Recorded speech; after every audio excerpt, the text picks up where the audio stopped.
معزز سامعین کرام، پردہ نشین خواتین اسلام، اللہ رب العزت اپنے بندوں کے لیے بڑا مہربان، شفیق اور محبت کرنے والا ہے۔ اللہ تعالیٰ اپنے بندوں سے خوش ہوتا ہے ان کے اچھے کاموں سے، اور ناراض ہوتا ہے ان کے گناہوں سے، ان کی نافرمانیوں سے۔ اور یہ محبت کی پہچان ہے، محبت کی علامت ہے۔ جس طرح باپ اپنے بیٹے کے اچھے کام سے خوش ہوتا ہے اور غلط کاموں سے باپ ناراض ہوتا ہے، اسی طرح اللہ تعالیٰ بھی اپنے بندوں کے اچھے کاموں سے خوش ہوتا ہے، ان کے لیے انعامات کا اعلان کرتا ہے، ان کے لیے جنت میں عالی شان محل بناتا ہے، اس کو اپنی رضا عطا کرتا ہے۔ اور جو نافرمان ہے، جو گناہوں میں مبتلا ہے، ایسے بندوں سے اللہ ناراض بھی ہوتا ہے۔ لیکن اللہ تعالیٰ کی رحمت اس کے غضب پر بھاری ہے، اللہ تعالیٰ کی رحمت وسیع ہے۔ ایک بندہ پوری زندگی اللہ کی نافرمانی کرتا رہے لیکن اللہ اس کو سزا نہیں دیتا۔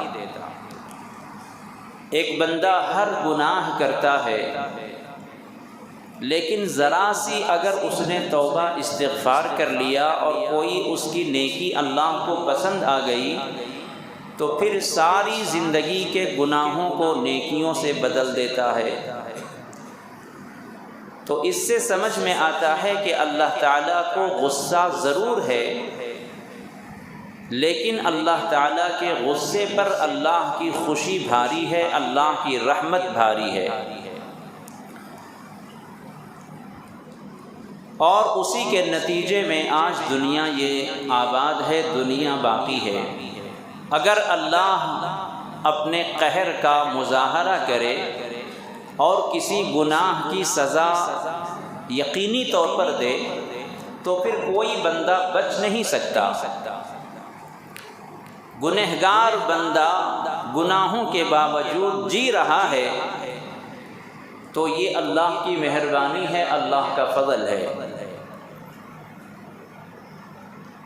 تو اللہ تبارک و تعالیٰ کی رحمت اللہ کے غضب پر وسیع ہے۔ اللہ کی رحمت کی چھتری پوری کائنات کے اوپر سایہ فگن ہے۔ اللہ کے رسول صلی اللہ علیہ وسلم رمضان المبارک میں اس قدر عبادت میں، اللہ کے ذکر و اذکار میں منہمک ہو جاتے تھے کہ آپ کا طور طریقہ ہی بدل جاتا تھا، آپ کا نظام الاوقات بدل جاتا تھا، آپ کے چہرے انور کا رنگ بدل جاتا تھا۔ اس لیے کہ رمضان یہ وہ مہینہ ہے کہ اس مہینے کی اگر کسی نے حفاظت کر لی اور اس مہینے میں ذرا سی محنت کر لی تو بہت سارا سرمایہ وہ جمع کر سکتا ہے۔ پورے مہینوں میں رمضان ایسا ہے جیسے پورے بدن میں سر ہے، پورے بدن میں جیسے سر کا مقام ہے، اسی طرح تمام مہینوں میں رمضان ہے۔ رمضان کی حفاظت ہو گئی، رمضان کی قدردانی ہو گئی اور اللہ تعالیٰ کسی ایک عبادت کو قبول کر لیا تو انسان کا بیڑا پار ہو سکتا ہے۔ اس لیے کہ رمضان کا مقصد ہی ہے بندے کو گناہوں سے پاک صاف کر دینا، اور جب تک بندہ گناہوں سے پاک صاف نہ ہو جائے جنت میں داخل نہیں ہو سکتا۔ گناہ لے کر کوئی بندہ جنت میں نہیں جائے گا۔ گناہ کا ایک دھبا بھی اگر ہوگا تو پہلے پاک صاف کیا جائے گا۔ گناہ کا کوئی ذرہ دل میں ہو وہ جنت میں نہیں جائے گا۔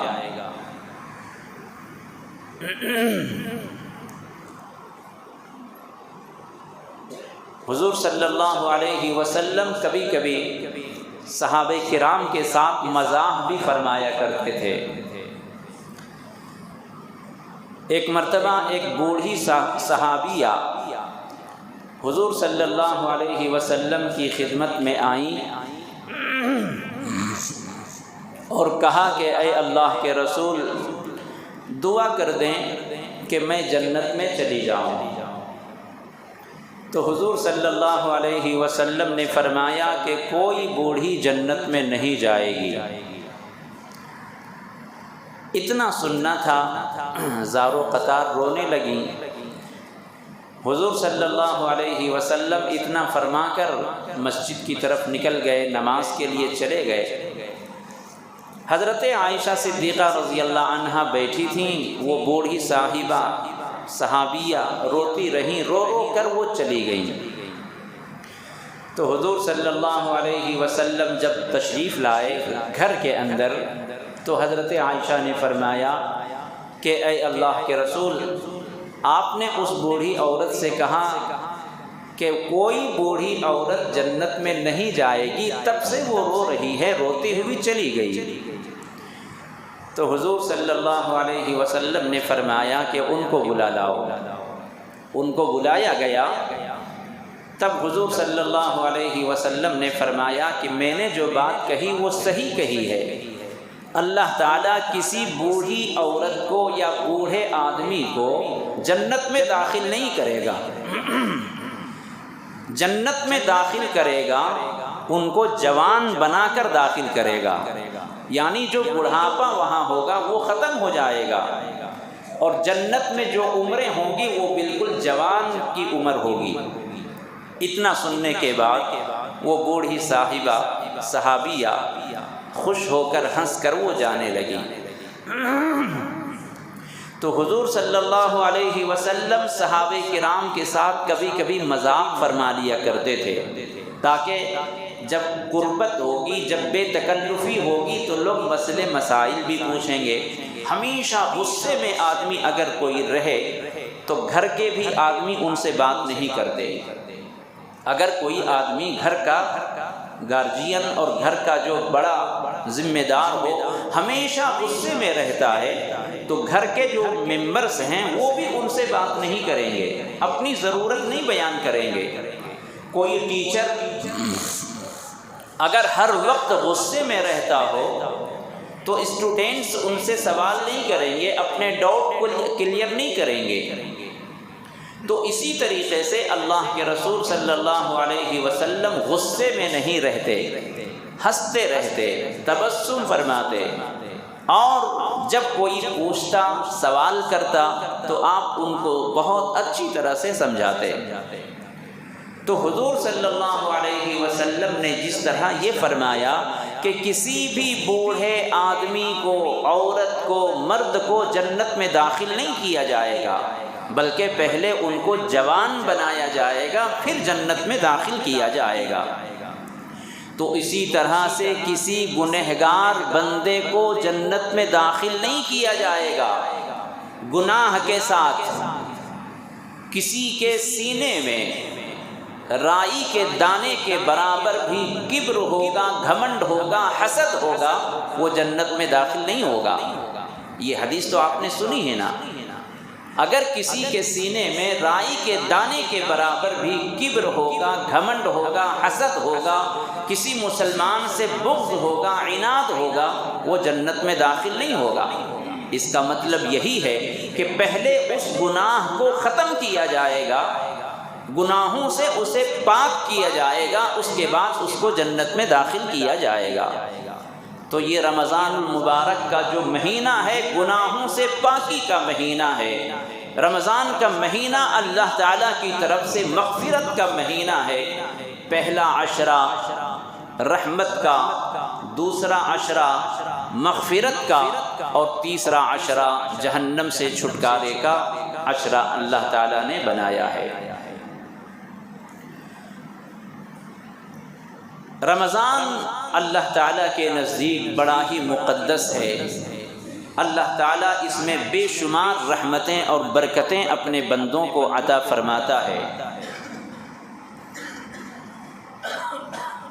جو رمضان کی قدر کرتے ہیں، روزے کی قدر کرتے ہیں، تراویح ادا کرتے ہیں اور قیام اللیل میں تہجد یا دوسری عبادتوں کی جو پابندی کرتے ہیں، اللہ تعالیٰ اس کو بہت نوازتا ہے اور اسے زندگی بدلنے کا ایک موقع دیتا ہے۔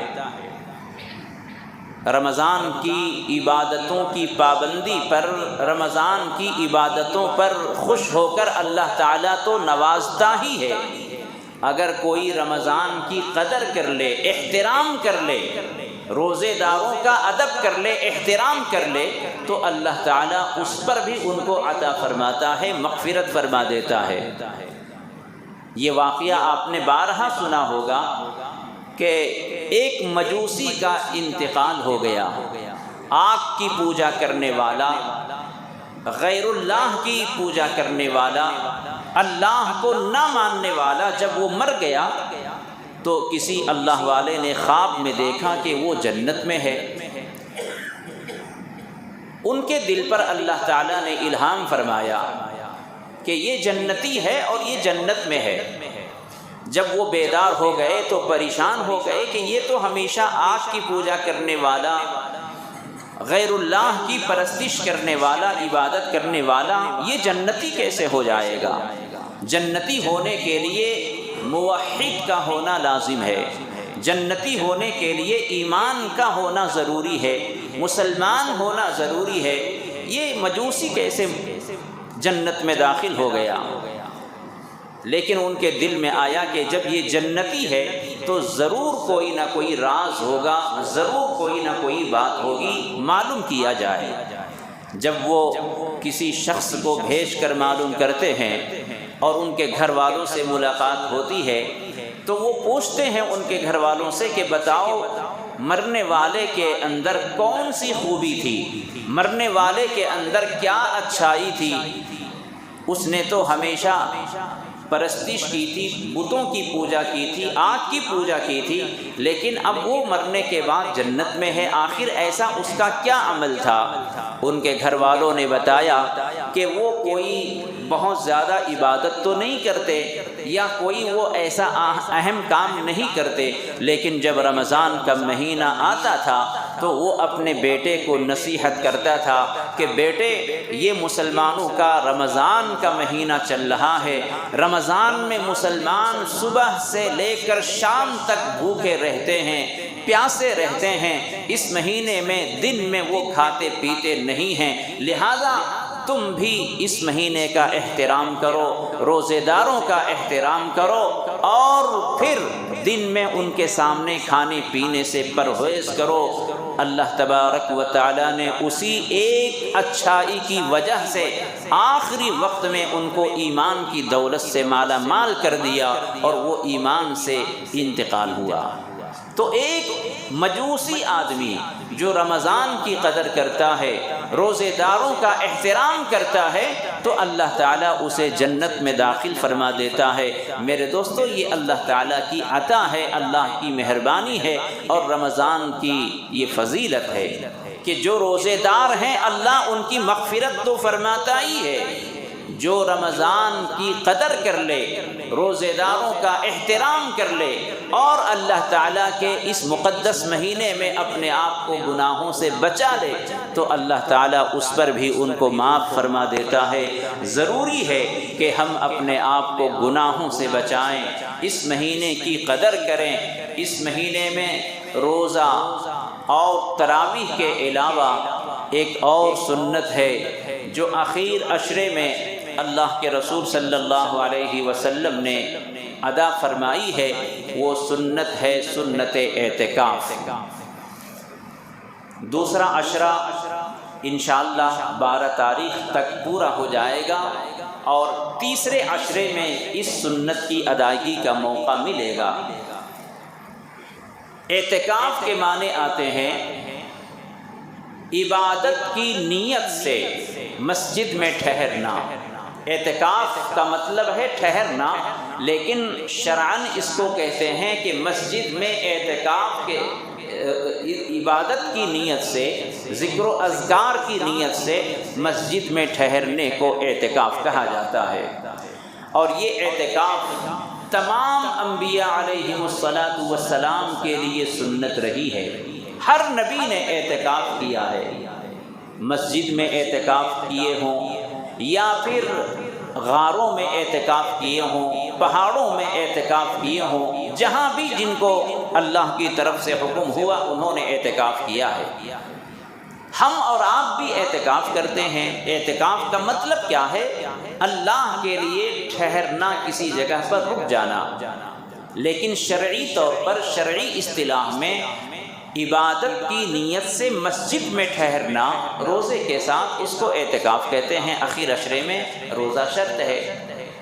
لیکن اگر مطلق کہا جائے، حضرت امام ابو حنیفہ رحمۃ اللہ علیہ کے نزدیک ایک دن کے اعتکاف سے کم اعتکاف نہیں ہوتا۔ کم سے کم ایک دن کا اعتکاف اگر کوئی رہنا چاہے تو رہ سکتا ہے۔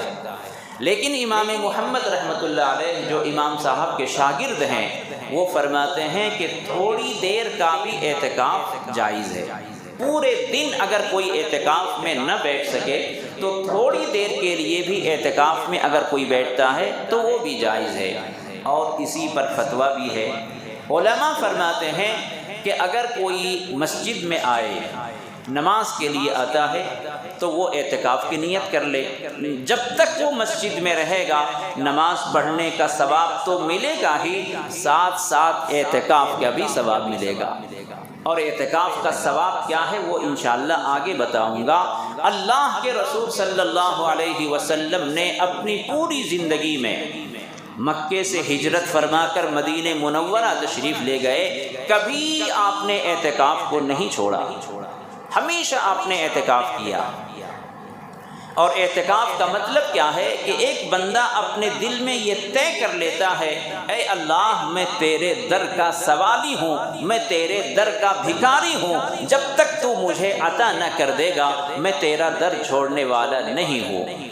اگر کوئی فقیر آپ کے دروازے پر بیٹھ جائے، اگر کوئی مانگنے والا آپ کے دروازے پر دامن پھیلا کر بیٹھ جائے، میں سمجھتا ہوں کہ وہ دنیا کا کتنا بڑا بھی بخیل ہوگا، کنجوس ہوگا، اس فقیر کو محروم نہیں کرے گا، اس فقیر کو در بدر نہیں کرے گا، بلکہ اس کو جتنا ہو سکے گا اس کے دامن میں ڈالے گا اور کہے گا ٹھیک ہے آپ تشریف لے جائیے۔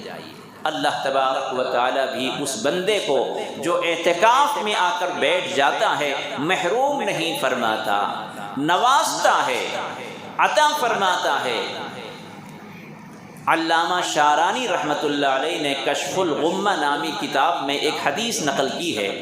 وہ فرماتے ہیں کہ اللہ کے رسول صلی اللہ علیہ وسلم نے فرمایا کہ اگر کوئی شخص اخیر عشرے کا اعتکاف کرتا ہے، رمضان کے اخیر عشرے کا اعتکاف کرتا ہے تو اللہ تعالیٰ اس کو 2 حج اور 2 عمرے کا ثواب عطا فرماتے ہیں۔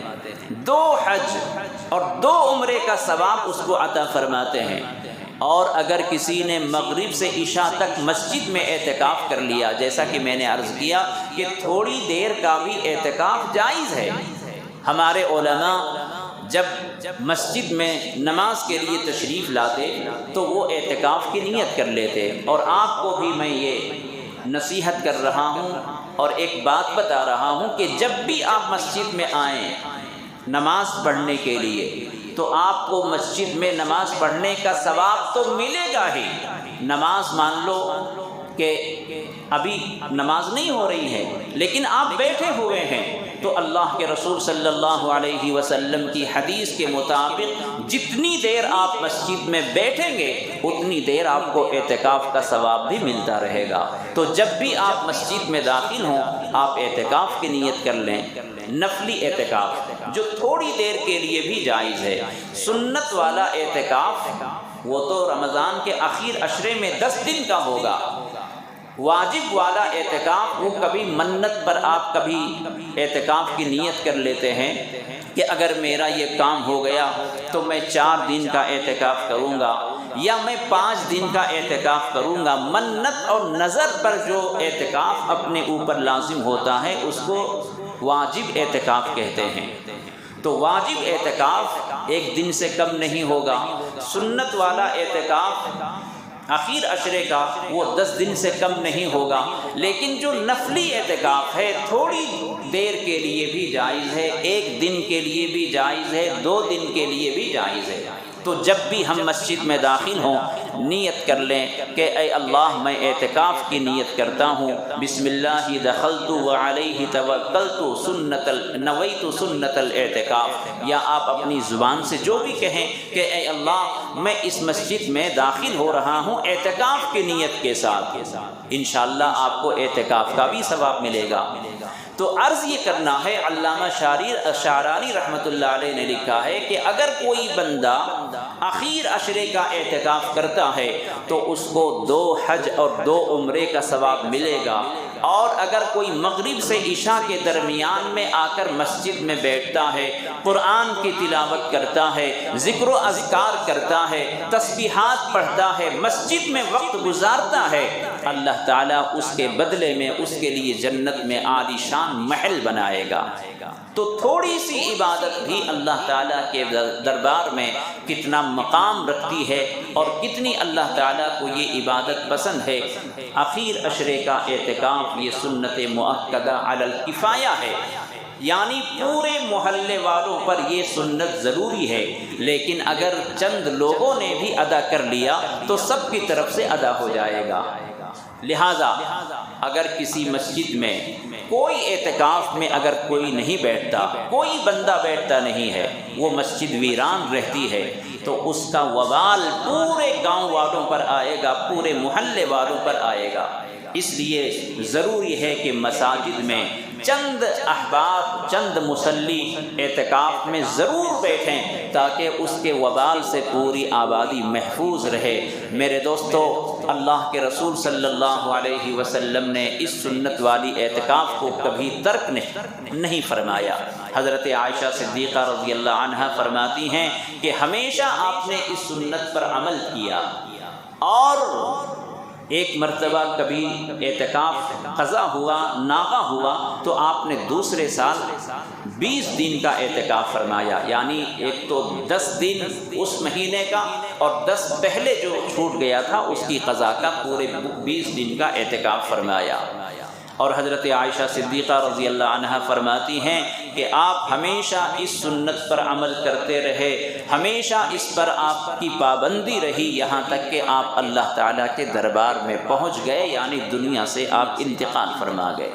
تو یہ ایسی سنت ہے، اس سنت سے ہمیں دلچسپی رکھنی چاہیے، پابندی ہونی چاہیے، اور جس کسی کو بھی موقع ہو زندگی میں کم سے کم 1 مرتبہ بھی تو اعتکاف کی نیت سے مسجد میں وقت گزارے۔ حضرت ابن عباس رضی اللہ عنہ، آپ اعتکاف کا ثواب کیا ہے، اعتکاف سے فائدہ کیا ہے، ایک دوسری حدیث کے اندر اللہ کے رسول صلی اللہ علیہ وسلم حضرت ابن عباس رضی اللہ عنہما مسجد نبوی میں اعتکاف میں بیٹھے ہوئے ہیں۔ ایک آدمی آیا اور حضور صلی اللہ علیہ وسلم کے قبر رسول کے سامنے بیٹھ کر السلام علیکم کہہ کر بیٹھ گیا۔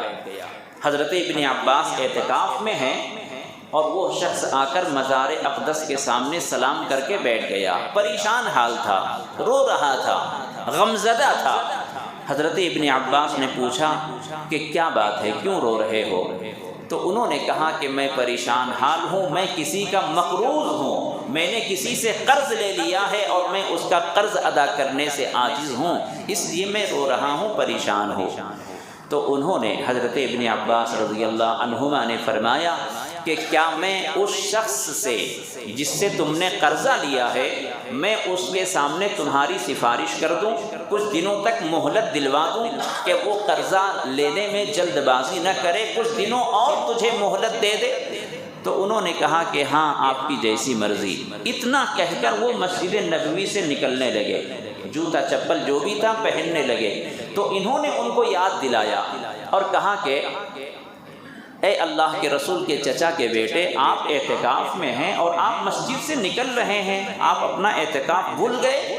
تو انہوں نے کہا کہ نہیں، بھولا نہیں ہوں، اس صاحب قبر سے، یعنی حضور صلی اللہ علیہ وسلم کی قبر مبارک کی طرف اشارہ کر کے کہا کہ ان صاحب قبر والے سے میں نے سنا ہے، ابھی کوئی زیادہ زمانہ نہیں گزرا، انہوں نے یہ فرمایا تھا، ان قبر والے صاحب نے یہ فرمایا تھا کہ اگر کوئی مسلمان کے کام کے لیے چلے پھرے، مسلمان کی مدد کرے، مسلمان کے مسائل کو حل کرنے کے لیے وہ چلے پھرے، تھوڑا مجاہدہ کرے، کوشش کرے، اس کے لیے 10 برس کے اعتکاف سے یہ افضل ہے۔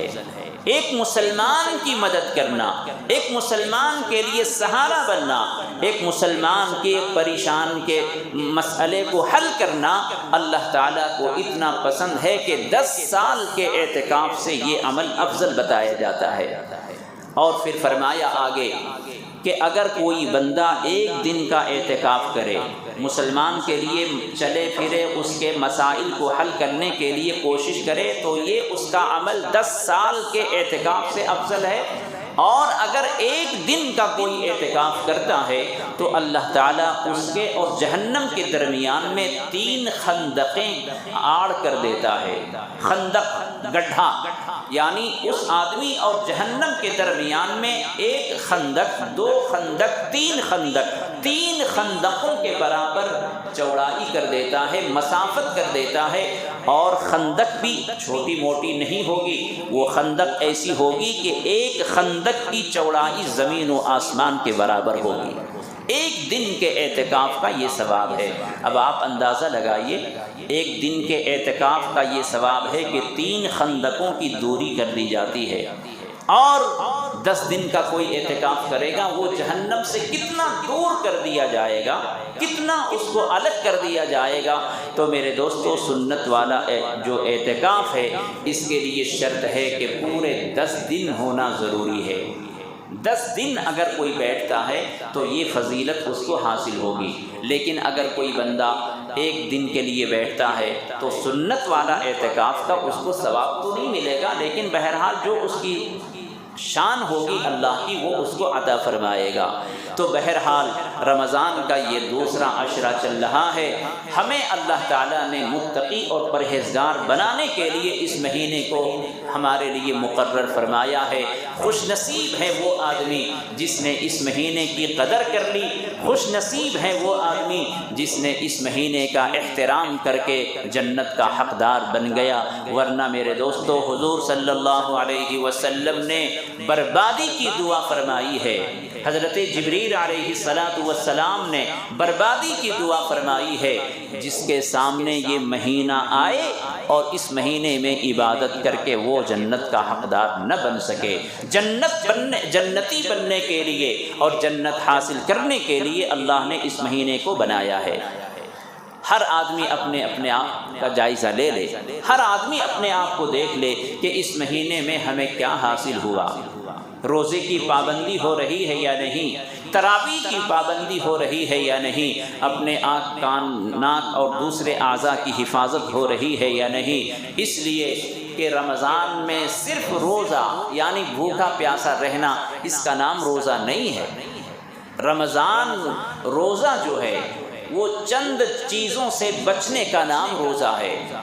اپنے آنکھوں سے، اپنی زبان سے، اپنے کان سے، اپنی ناک سے، تمام چیزوں کی اگر حفاظت ہوتی ہے تو ان تمام کے مجموعے کو روزہ کہا جاتا ہے۔ صرف بھوکا پیاسا رہنے کو روزہ نہیں کہتے۔ اگر کوئی بندہ روزے سے ہے، بھوکا پیاسا ہے، لیکن آنکھوں کی حفاظت نہیں ہے، دل و دماغ کی حفاظت نہیں ہے، کان کی حفاظت نہیں ہے، آنکھ کی حفاظت نہیں ہے، ان اعضاء سے وہ گناہ بھی کر رہا ہے، تو میرے دوستو، آنکھ سے غلط آپ نے دیکھا روزے کی حالت میں، آنکھ کا روزہ ٹوٹ گیا۔ کان سے غلط سنا، کان کا روزہ چلا گیا۔ زبان سے غلط بولا، غلط کہا، تو زبان کا روزہ چلا گیا۔ اب رہ کر کیا فائدہ؟ ساری جو جسم کی جو توانائیاں ہیں، جسم کی جو حرکتیں ہیں، ان حرکتوں کی وجہ سے ہمارا روزہ ٹوٹ جاتا ہے۔ ثواب نہیں ملتا۔ اسی کے لیے اللہ کے رسول صلی اللہ علیہ وسلم نے فرمایا کہ بہت سے روزے دار ایسے ہیں جن کو سوائے بھوکا پیاسا رہنے کے کچھ نہیں ملتا، سوائے بھوکا پیاسا رہنے کے کوئی اجر نہیں ملتا۔ یہ وہی لوگ ہوتے ہیں جن کی آنکھیں محفوظ نہیں، جن کی زبان محفوظ نہیں، جن کے کان محفوظ نہیں، روزہ رکھ کر بھی وہ غلط بولتے ہیں، روزہ رکھ کر بھی وہ غلط دیکھتے ہیں، روزہ رکھ کر بھی وہ غلط سنتے ہیں، ناجائز باتیں بولتے ہیں، ناجائز کاموں کو سنتے ہیں، دیکھتے ہیں۔ اس لیے اللہ کے رسول نے ان کو یہی سنا دیا کہ تمہارے لیے کوئی ثواب نہیں ہے۔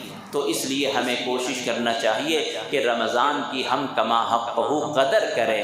ارے جب کوئی غیر مومن رمضان کی قدر کرتا ہے، آج بھی بہت سارے غیر مسلم روزہ رکھتے ہیں، ان کا ثواب ملے گا یا نہیں وہ الگ مسئلہ ہے، لیکن احتراماً مسلمانوں کے خیال میں، مسلمانوں کے رمضان کے احترام میں وہ روزہ رکھتے ہیں۔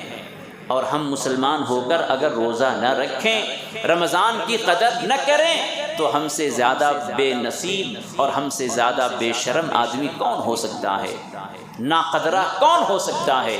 اللہ نے اتنا عظیم الشان مہینہ ہمیں دیا ہے مغفرت کے لیے، گناہوں سے معافی کے لیے، برگزیدہ بنانے کے لیے، اور اس کے باوجود ہم رمضان کی قدر نہ کریں۔